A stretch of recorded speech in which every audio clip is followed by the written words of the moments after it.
पंकजा पालवेताई, काल तुमचे घरामध्ये भेटीसाठी जपानचे गव्हर्नर आले होते आणि तुम्ही सांगितलेलं आहे की तुम्ही पर्यावरण संरक्षणासाठी त्यांच्यासोबत मीटिंग केली आणि तुम्ही जपानमध्ये जाऊन त्यांच्यासोबत मीटिंग करणार आहे पर्यावरण वरती.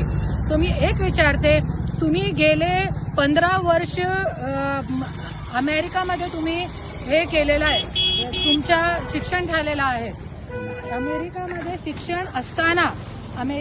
शिक्षण करताना आणि त्यानंतर तुम्ही आज गेले 60 वर्ष पासून मुंडे घराण्याची सत्ता असताना तुम्ही मंत्री होत्या, तुमची बहीण खासदार होती, तुमचा भाऊ मंत्री होता, तरी पण आज बीडमध्ये जानवर लोकांची काय अवस्था आहे, तुमचे घरचे जानवर जे आहे ते दाखवून तुम्ही जपानच्या लोकांना आणि त्यांना चांगलं वाटलं, कौतुक वाटला.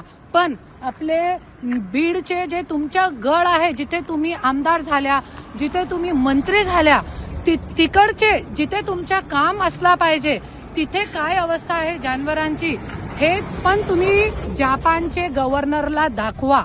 आणि जपानमध्ये तुम्ही अमेरिकामध्ये शिक्षण घेतलं आहे, तरी पण तुम्ही काय शिकून आला नाही तिकडून, क्योंकि शिकून आला असता तो बीडमध्ये चांगला काम केला असता आणि सत्ता तुमच्या हातामध्ये होती, तरी पण तुम्ही काहीही काम केला नाही.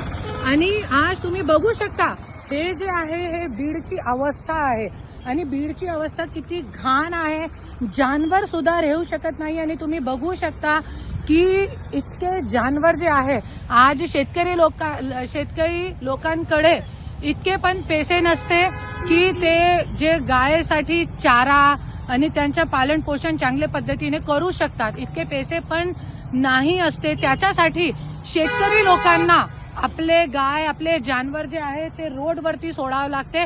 आणि तुम्ही बघू शकता की जानवर लोकांना, गाय लोकांना आपल्या जे कचरा कुंडीमध्ये मूग टाकून कचरा खाव आणि जीवन आपला व्यापन करावं लागते.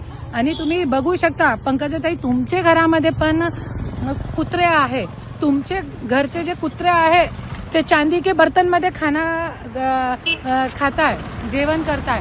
पण बीडचे जिथून तुम्ही आमदार झालाय, जिथून तुम्ही मंत्री झालाय, आज तुमच्या घराण्याची 60 वर्षापासून सत्ता आहे, तिकडची काय अवस्था आहे तुम्ही बघू शकता.